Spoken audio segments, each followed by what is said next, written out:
บายดีสวัสดีทุกคนสบายดีตอนเช้ากาเช้าอดีอโลทุกคนเลยยังมีทันได้แจงอยู่ตอนเช้ามื้อนี้กาเป็นมื้อจบมื้องามทุกคนเดือน3เอาไม้3คำเนาะเป็นมื้อไข่ประตูเราประตูเย่ทุกคนแต่ตอนเช้ามื้อนี้น่ะคอยสิมาเฮ็ดข้าวหวานทุกคนข้าวหวานกะเขาตัดแล้วเมื่อคืนนี้ข้าวต้มนะเนาะเขาเอิ้นข้าวต้มตัดนั่นแหละทุกคนแต่ว่าบ้านคอยน่ะเอิ้นข้าวหวานข้าวต้มนะข้าเจ้าตัดแล้วแต่เมื่อคืนนี่เกมแต่เมื่อคืนนี่เนาะแต่ว่าตอนเช้ามื้อนี้กะสิได้มาเสิร์ฟมะพร้าวแล้วก็น้ำตาลแล้วก็อันนี้น้ำตาลก้อนกระเสิร์ฟตั้งห้าแล้วก็น้ำตาลนั้นเม็ดกระเสิร์ฟตั้งห้าเดี๋ยวมาเก็บเครื่องนั้นก่อนทุกคนเก็บเครื่องเฮ็ดข้าวหวานก่อนเนาะ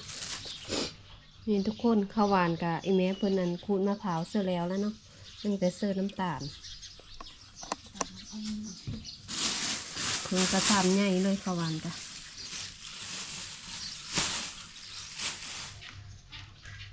น้ำตาลก้อนมีต้องตกใจนะทุกคนหน้าตายังฉันได้ล้างตื่นมาแล้วจ้ะตื่นแต่เช้าขูดอันนี้ซะก่อน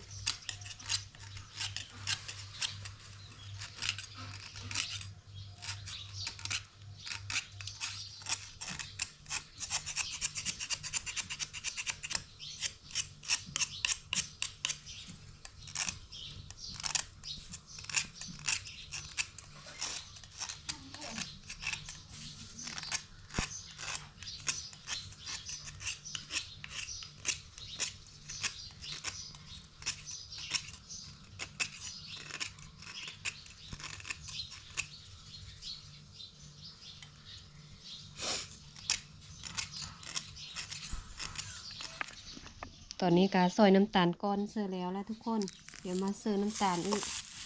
อันนี้น้ำตาลเม็ด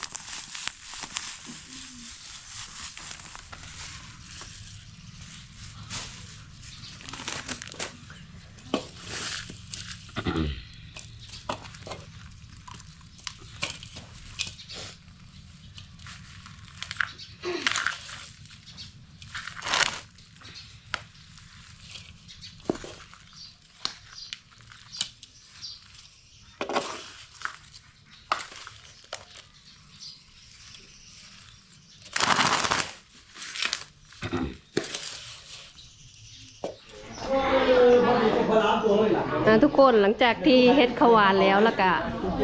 คนก็เริ่มมาหลายแล้วนะตอนนี้ก็สายแล้วเนาะมาเก็บโตเด้อมาเจ้าโลกพบกันลูกหลานญาติพี่น้องมากันทั้งในนับเขามาทอดกันเขามาต้อนเขามาวันนี้เป็นทอดชีวิตคุณพูดทั้งหมดนะเด้อเดี๋ยวนี่ลูกมานี่คนกินแค่มากินงานน่ะอยู่เพิ่มงานน่ะนะพวกเราไม่ใช่งานติดขึ้นหานไม่เปิดหานบ้านทับชงกับใจมื้อนี้ก็เป็นวันดีเด้อพวกเรามื้อนี้หันเป็นวันดีแล้วเดือนสามไม่สามคำอนุโภคมื้อนี้เป็นเดือนสามไม่สามคำกินมีพวกลูกพี่น้องกับมื้อนี้เปิดหานไม่กับมื้อนี้ทับชงกับใจแก่เป็นมื้อนี้วันนี้มื้อนี้จะเป็นวันดีแล้วเด้อพวกเราเป็นวันดีทีละถ้วยพาเป็นวันเจ้าพาเสวยมือกับเป็นมื้อนี้เด้อลูกถึงวันหลานถึงมื้อวันพระบุญเริ่มเสวยราชกับเป็นมื้อนี้วันนักป้ายกระทำการกับเป็นมื้อนี้วันลูกหลานสมมุติมากกับเป็นมื้อนี้วันนี้วันเอกราชปีสายพระพลูกพระพระไพ่พระพระกิเลสไร้ดีประดับปีเก้าวันเก้าแล้วปีใหม่วันใหม่มื้อนี้2026นี่มีแต่สิ่งชดใช้เงินคำไหนมาเท่มากแต่ดีก็ไปของพระเจ้าทั้งหมดการนอนหลับขอให้พวกเจ้าผัดผีโดยเดินลูกเลื่อนช่วยเรื่องเล็กเพื่อนข้างในท่านเข้ากระเป๋าพระเจ้าจะขาดสายก็มีอายุวันหน้าชุมขาวพระชุมที่เราเดินเพื่อแก่พระเจ้าทุกเมื่อทุกเวลาเด้อขอให้ลูกหลานทั้งหมดผู้ชาติเหล่านี้ขอให้จงข้าพเจ้าปรารถนาเด้อท่านเข้าคือการกินยาพกยกตะลุกมื้อนี้พระน้องเป็นเดือนสามไม่สามคำเป็นมื้อคำมันพูดเด้อเนี่ยเด้อเมื่อน้องมาขับป้อนสุขหวานกับเป็นมื้อนี้แม่มาท้องแม่กับเป็นมื้อนี้เด้อพวกมาลอยพวกเป็นไปกับเป็นมื้อนี้วันนี้ปูชีไข่พวกเป็นนอกกับเป็นมื้อนี้วันนี้เราห้องพวกเป็นเขากับเป็นมื้อนี้วันนี้มากกะเล่า6 คนกับเป็นมื้อนี้วันนี้เด้อ แล้วพวกเจ้าทั้งหลายสีใส่ชุดชื่นนำมานี่บ่แม่นำมันอื่นย่อมมาดีหรือรนกว่าเพิ่นทั้งหลายแต่ความเป็นความตายก็จะพ้นเอาได้พระแก่นไทยจะรัตพอปริสีองค์พระผู้มีเพิ่นถือกันมาแต่ก่อนนำมานี่เพิ่นนำมาแต่ก่อนพระพุทธเจ้าลงมาชุมนุมตะเกในประเทศเขตเมืองอินเดียผู้ค้ามาหุบเสียงเงินแล้วเราเข้าหุดกับชาวเลยกี่ไพ่โอ้ยขันใดแล้วบุญมั่งทางการญาภาษาสีดาดาวก็เกิดมีพญาปัญญา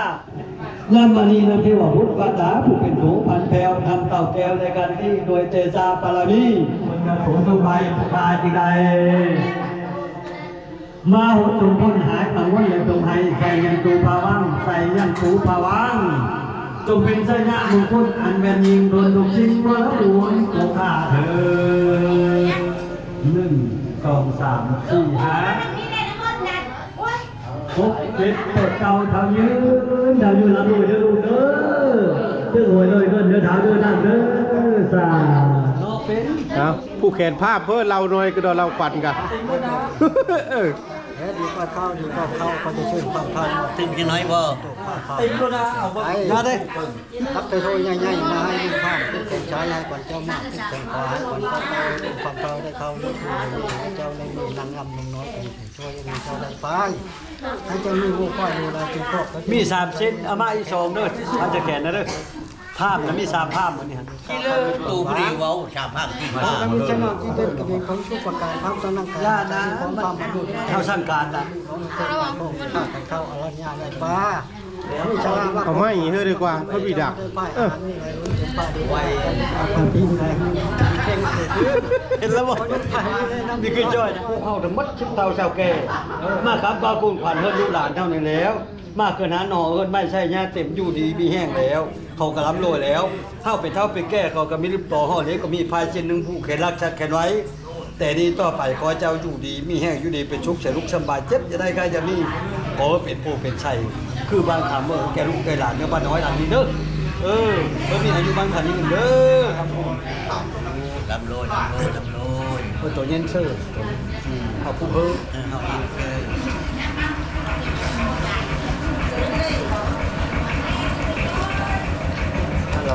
เจ้าหาแล้วได้มาคงก็ออกพันธนุลำหลัง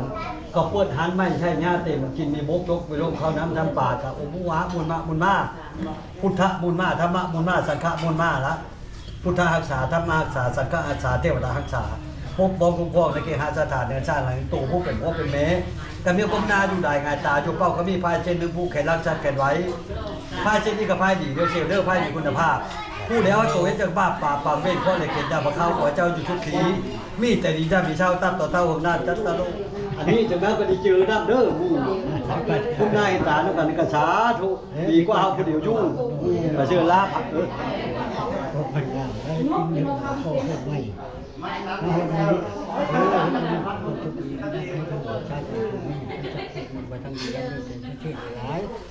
เจ้ามีไฟพ้นเชน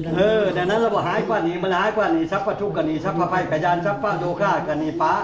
อันนี้นะก้อยเข้าเงินก้อยเข้าหังมีก้อยเข้าพันเจ้าพันพระเจ้าก็มาโฮมเนื้อลูกเด้อทั้งสองคือพอมีอันนี้แล้วเมื่อนี้ก็เป็นมือโฉปัญญามืองามน้ำซับนี่มันมือพับปัญญาแต่มีมันอนาถามือโฉมือใช้พอกับจิงได้ลูกกับจิงได้เบ้เท่ากับจิงได้พาขันมาของเบาขันเตาคำกระพูนมาแล้วก็มีพายผู้เดชเช่นผู้แขนรักชัดแขนไว้แต่นี้ต่อไปขอลูกทั้งสองนะเด้อสมบัติที่จะฆ่าเดินเด้อเชื่อมากในผมทะลุโพเมกันตั้งผู้รับจากผู้คนแก้วนี้โพพระเจ้าทั้งสองเป็นผู้หังไม่มีและลูกเด้อทั้งกันเป็นสามเจ้าได้สั่งมาได้โง่ควายตาหน้าก็ได้พบได้เข้าเกิดของขวัญขึ้นหารเอาเรามันสิลดได้นี่ว้าวสุดยอดดอกไม้งามเนาะจะเศร้ามาบ่ได้มันลายพอเอามาบ่ได้ไป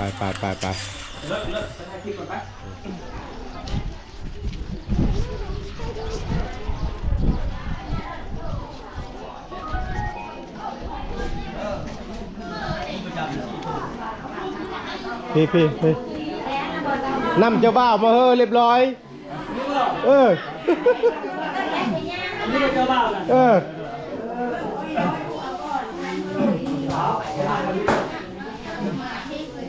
คนอยู่บ้านนึง ผู้จานนี่เมืองเฮานี่แล้ว ดีอย่าพาลูกอย่าพารอแบบนี้ก่อนเก็บเอารอดท้าสิถอนมาทางนี้เด้อ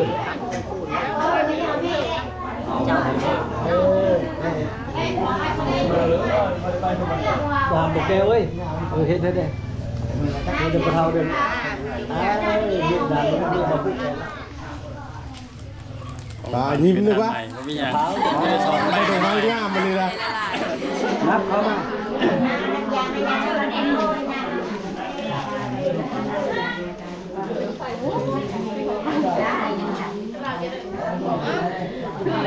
ใบเขียวครับ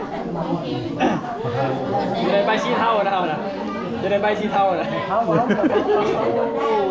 ได้ขนาดเราช่วยอย่างที่พูดเลยครับเด้อ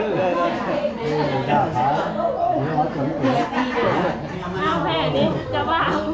แพ้ได้เจ้าเบ้า เจ้าบ้าไม่มีเพศ เจ้าเบ้าเอาแพ้ได้ เอาเพศเช่นพลาดเช่นนี่ครับ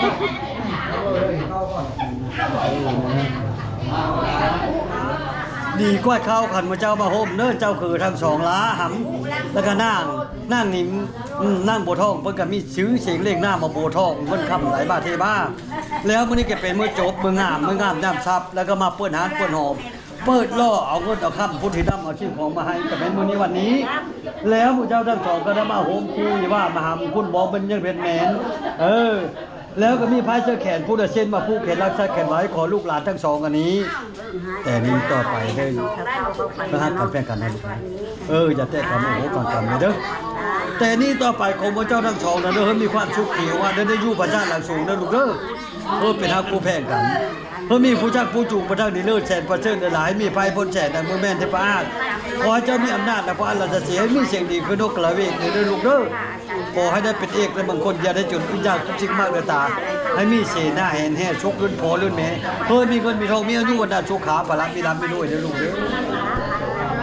อย่อขึ้นมา ข้าวแก่อยู่เป็นโฮมโพมใส่ลูกหลาน อันนี้แหละ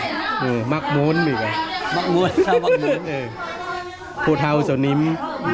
พอเท่าชาวนิ้ม พอเฒ่าเนาะ พอเท่า พอเฒ่า ชาวนิ้มเด้ออันนี้นะ พอเฒ่าเสานิ้มแต่จ้อยๆนี่ได้ เคยเราล่อมากกว่านี้ฮะ ผู้สาวน้อยก็ลายได้นี่มัดคอต่อแกงกันท่านแล้วทุกคนเลยไอ้น้อง บอกแล้วว่าข้าพุทธ แล้วอะไรจะได้กินเขาวกินน้ำ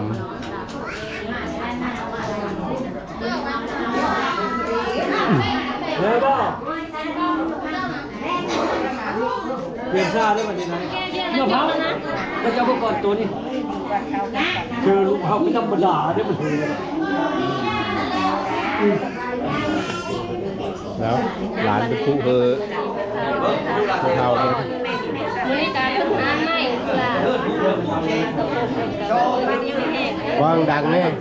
เป็นนุ่มโพมใส่ให้รู้ล่ะ แล้วมันไม่ยืดเป็นรูปโพมใส่ให้ลูกหลาน คนปะเนี่ยล่ะเด้อกล้วยลูกกูเขาคุยชาขึ้นยุ่งจะลูกจับเลยล้ำโลดโชคมันเกลาเด้อ เรียบร้อยบาทนี้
แต่ว่ายังไม่ทันได้จัดเฮิร์นเป็นระเบียบเนาะหากกระหุนมาแล้วนะสำหรับคลิปนี้วิดีโอนี้กะสนิมกะขอจบไว้สำนี้ก็เนาะเดี๋ยวคลิปหน้าพบพอกันไหมก่อนสิปิดคลิปกะขอ ามาติดตามแล้วก็เป็นกำลังใจให้ตลอดมากก็ขอขอบคุณขอบคุณหลายๆเนาะแล้วก็ขอขอบคุณขอบคุณผู้ใหญ่ใจดีที่ซัพพอร์ตเนาะโอเคเดี๋ยวคลิปหน้าพบกันใหม่สำหรับคลิปนี้ขอตัว